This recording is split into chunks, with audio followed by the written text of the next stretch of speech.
Hi guys, what's up? Welcome back to today's video. This is Sonia and you are watching Sovix vlog.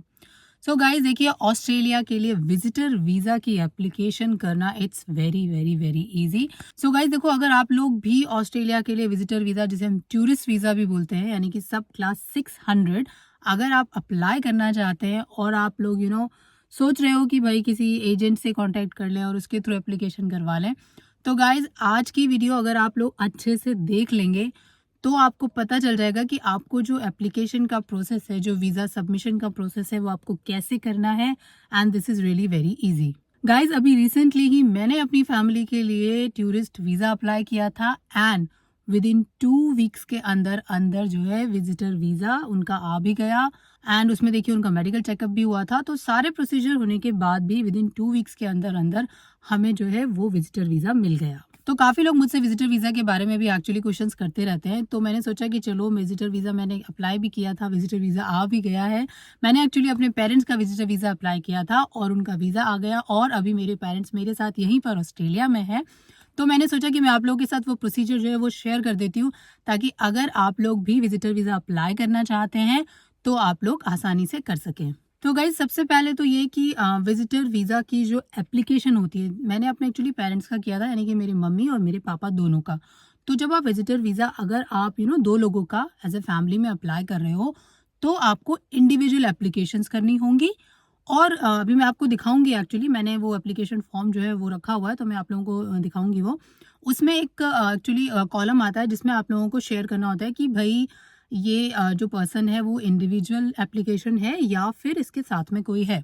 तो बस वहीं पर आप लोगों को यस करके जो भी दूसरा फैमिली मेम्बर साथ में है उसकी डिटेल्स आपको फिल करनी होती है। तो गाइज मैं स्टेप्स आपको बताती हूँ। तो सबसे पहला काम तो ये है कि इमी अकाउंट पर आप लोगों को बनाना है अपना अकाउंट, यानी कि अपना लॉगिन आप लोगों को करना है। एक मुझसे कुछ दिनों पहले किसी का क्वेश्चन आया था कि अगर मान लीजिए वीज़ा एप्लीकेशन करनी है तो जो एप्लीकेंट है उसका लॉगिन बनाना है, या फिर जैसे कि मैंने मेरे पेरेंट्स के लिए अप्लाई किया था तो मेरे लॉगिन से भी काम चल जाएगा।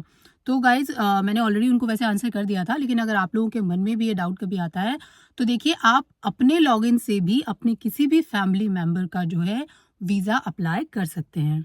तो पहला स्टेप तो यही हो गया कि ईमेल अकाउंट पे लॉगिन बनाओ, एप्लीकेशन सबमिट करो और एप्लीकेशन सबमिट होने के बाद आप लोगों को मेडिकल चेकअप के लिए लेना होता है हैप आईडी।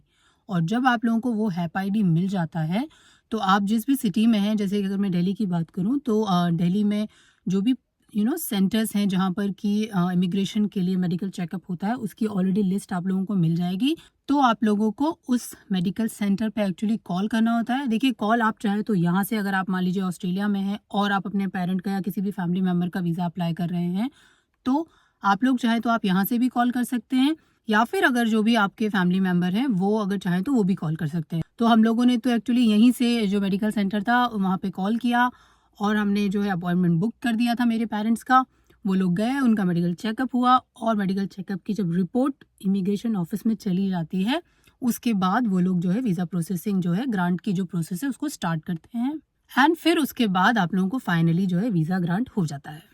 अब बात कर लेते हैं कि जो वीज़ा एप्लीकेशन है उसकी कॉस्ट कितनी है। तो उसकी कॉस्ट है ऑस्ट्रेलियन डॉलर में 195 ऑस्ट्रेलियन डॉलर। एंड गाइस जो मेडिकल चेकअप की कॉस्ट है, देखिए तो मेरे पेरेंट्स की इंडिविजुअल की, मतलब कि एक जने की लगी थी 6300 इंडियन करेंसी में। सो गाइस सबसे पहले आपको जाना है emi.gov.au की वेबसाइट पर और वहाँ पर क्रिएट करना है अपना लॉगिन आईडी। तो उसमें आपको अपना यूज़र आईडी और पासवर्ड डालना है।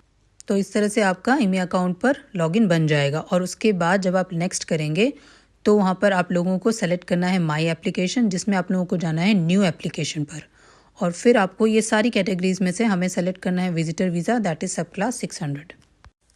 सो गाइज जब आप लोग लॉगिन कर लेते हैं तो, और जब कैटेगरी सेलेक्ट कर लेते हैं कि कौन सा वीज़ा आपको अप्लाई करना है, तो आपको ये एक पेज मिलता है जिसमें बस आप लोगों को टर्म्स एंड कंडीशन को एग्री करना होता है। और देखिए आप लोग एप्लीकेशन कर रहे हैं और जो एप्लीकेंट है वो भी ऑस्ट्रेलिया के बाहर है, तो आप लोगों को करना है यस। और फिर आप लोगों को बस सीधा ही एप्लीकेशन का प्रोसेस स्टार्ट कर देना है और सारी डिटेल भरनी है। तो मेरे पेरेंट्स की लोकेशन अभी इंडिया है तो मैंने इंडिया डाला है। आप जिस भी सिटी से अप्लाई कर रहे हैं वो आप लोग लिख सकते हैं। नेक्स्ट आप लोगों को सेलेक्ट करनी है वीज़ा कैटेगरी, जो कि है जैसे हमारा कि टूरिस्ट वीज़ा है। फिर आप लोगों को मेंशन करना है कि रीज़न क्या है ऑस्ट्रेलिया विज़िट का, तो वो हमने डाला है फैमिली विज़िट। और फिर जैसे कि देखिए इसमें आप लिखा हुआ है कि ग्रुप प्रोसेसिंग, तो अगर देखिए इंडिविजुअल एप्लीकेशन है तो आप नो कर सकते हैं, और अगर साथ में है तो आप यस कर सकते हैं। जब आप नेक्स्ट को क्लिक करेंगे तो आपके पास नेक्स्ट पेज ओपन होगा, जिसमें भी आप लोगों की सिंपल सी डिटेल है, आपका name, date of birth, passport का नंबर, पासपोर्ट की issue date, expiry date, country, और जो भी आइडेंटिटी के लिए प्रूफ आप लोग लगा रहे हैं वो, और ये जितने भी यस नो है, इसमें आप लोगों को क्या लिखना है ये मैं आप लोगों को अब बताती हूँ। तो देखिए मैंने जो मेरे पेरेंट्स की एप्लीकेशन मैंने की थी, ये उसी की एक्चुअली कॉपी है, और इसमें मैंने जो है वो सारी चीज़ें कि आप लोगों को कहाँ पर यस करना है, कहाँ पर नो करना है, वो सब आप लोगों को मिल जाएगा। एंड गाइज आप लोगों को एप्लीकेंट की टेंटेटिव स्टे की जो डेट है और ड्यूरेशन है वो भी आप लोगों को मेंशन करना होता है। और इसमें देखिए सारी चीज़ें वही पूछी जाती हैं कि क्या एप्लीकेंट पहले कभी ऑस्ट्रेलिया आया है, या उन्होंने कभी किसी और फॉरेन कंट्री में ट्रैवल किया है तो आप उसकी डिटेल डाल दीजिए। एंड गाइज जैसे कि मेरे पेरेंट्स की एप्लीकेशन मैंने की थी, तो एप्लीकेंट के साथ मेरा क्या रिलेशन है उसकी डिटेल भी इसमें डालनी होगी, यानी कि मेरा यानी अगर आप लोग कर रहे हैं अपने किसी फैमिली मेम्बर के बिहाफ पे, तो आप लोग अपनी पर्सनल डिटेल, अपना नेम, आप ऑस्ट्रेलिया में कहाँ रहते हैं, तो वो सारी चीज़ें जो है आप लोगों को अपनी कॉन्टैक्ट डिटेल वगैरह डालनी होगी, और पासपोर्ट वगैरह की डिटेल भी आप लोगों को एंटर करनी होगी। एप्लीकेंट की अगर कोई मेडिकल हिस्ट्री है तो उससे रिलेटेड भी सारी इन्फॉर्मेशन डालनी होगी। नाउ गाइज अब बात कर लेते हैं कि वीज़ा एप्लीकेशन के लिए डॉक्यूमेंट्स आप लोगों को देखिए क्या क्या चाहिए। तो जैसा मैंने आप लोगों को बताया कि मेरे पेरेंट्स की एप्लीकेशन हमने करी थी, तो अगर आप किसी के बिहाफ पर एप्लीकेशन कर रहे हैं, यानी कि वो जो एप्लीकेंट है वो आपको अथॉरिटी दे रहा है आपकी एप्लीकेशन करने की, तो उस केस में आप लोगों को लगाना होता है फॉर्म 956A। तो इस फॉर्म में भी बेसिकली आप लोगों को अपनी डिटेल्स डालनी होती हैं सारी की सारी, और जो भी एप्लीकेंट है उनकी डिटेल्स। सेकंड डॉक्यूमेंट जो हम लोगों ने लगाया था वो लगाया था बैंक स्टेटमेंट। तो हम लोगों ने यहाँ से हमारी बैंक स्टेटमेंट ही लगा दी थी, पेरेंट्स की बैंक स्टेटमेंट हमने नहीं लगाई थी। तो आप लोग अगर चाहें तो अपनी लगा सकते हैं, या आप लोग चाहें तो अपने पेरेंट्स की भी लगा सकते हैं। थर्ड डॉक्यूमेंट हमने लगाया था इन्विटेशन लेटर। इन्विटेशन लेटर आप लोगों को लिखना होता है जो वीज़ा काउंसलर हैं उन्हें, यानी कि जो ऑस्ट्रेलियन हाई कमिश्नर हैं उनके नाम पर आप लोगों को एक इन्विटेशन लेटर लिखना होता है, और उसमें आप लोगों को यही लिखना होता है कि भाई जो एप्लीकेंट है उससे आपका क्या रिलेशन है, और आप उस एप्लीकेंट को क्यों बुला रहे हो। फोर्थ डॉक्यूमेंट जो हमने लगाया था वो लगाया था एप्लीकेंट का आइडेंटिटी कार्ड। तो मैंने अपने पेरेंट्स का आधार कार्ड जो है वो अटैच किया था। फिफ्थ डॉक्यूमेंट लगाया था हमने पासपोर्ट की कॉपी। तो पासपोर्ट का आप लोगों को फ्रंट वाला और जो पीछे वाला होता है वो दोनों कॉपीज लगानी होती है। और अगर जो भी एप्लीकेंट है उसने कोई भी फॉरेन ट्रेवल किया है, और अगर पासपोर्ट पे स्टैंपिंग है, तो वो स्टैंपिंग वाले सारे पेजेस भी आप लोगों को अटैच करने होते हैं। सिक्स डॉक्यूमेंट था हमारा जो पासपोर्ट है उसकी कॉपी और हमारे वीज़ा की copy. And guys last document है आप लोगों को जिसका भी आप लोग वीज़ा लगा रहे हैं उसकी आप लोगों को पासपोर्ट साइज़ की जो फ़ोटो है वो अटैच करनी होगी।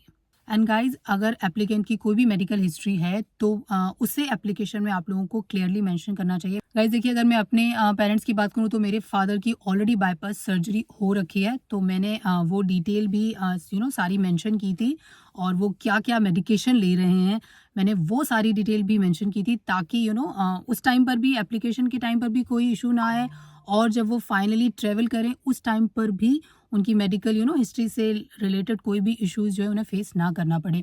तो गाइज जब उन्होंने ट्रैवल किया तो उन्होंने अपनी काफ़ी सारी मेडिसिन जो है वो कैरी करी है। उन्होंने अपनी लगभग 1 साल की पूरी मेडिसिन कैरी करी है, और अगर मेडिसिन का वेट मैं आपको बताऊँ ना तो लगभग 3 से 4 किलो का वेट ज़रूर होगा उन मेडिसिन का। बट ये मैं आप लोगों को ये इसलिए बता रही हूँ, देखिए कि अगर कोई मेडिकल हिस्ट्री है भी तो उससे वीज़ा ग्रांट होने में कोई इशू नहीं आता है, क्योंकि मेरे पेरेंट्स का भी ईजिली ग्रांट हो गया है वीज़ा। एंड गाइज अगर हेल्थ एग्जामिनेशन की बात करूँ तो देखिए उसमें एक तो वो आपका जनरल वेट, हाइट वगैरह चेक करते हैं, आप लोगों का आई भी चेकअप वो करते हैं। तो गाइज अगर जो एप्लीकेंट है अगर वो ग्लासेस वगैरह पहनता है तो वो अपने साथ में कैरी करे, क्योंकि वो भी चीज़ें थोड़ा चेक करते हैं आई वाई भी। एंड फिर वो यूरिन सैंपल लेते हैं, एंड सबसे ज़्यादा important chest x-ray, because Australia में क्या है ना, टीबी वाली बीमारी जो नहीं है, तो बेसिकली उसी के लिए वो चेस्ट एक्सरे भी करते हैं। तो ये जनरल चेकअप होता है और रफली 2 से 3 घंटे लग जाते हैं, क्योंकि कुछ वेटिंग टाइम होता है और कुछ प्रोसीजर का टाइम होता है। सो गाइज आपने देखा ना कि टूरिस्ट वीज़ा अप्लाई करना कितना ईजी है, और देखिए अगर आपके सारे डॉक्यूमेंट्स आपने ठीक से लगाए हैं तो वीज़ा ग्रांट भी जो है ना वो बहुत ही जल्दी हो जाता है। मुझे भी 2 वीक में वीज़ा जो है वो मिल गया था। So that's all for today's video guys. I hope आपको वीडियो अच्छी लगी होगी। अगर अच्छी लगी है तो don't forget to like, share and subscribe our channel.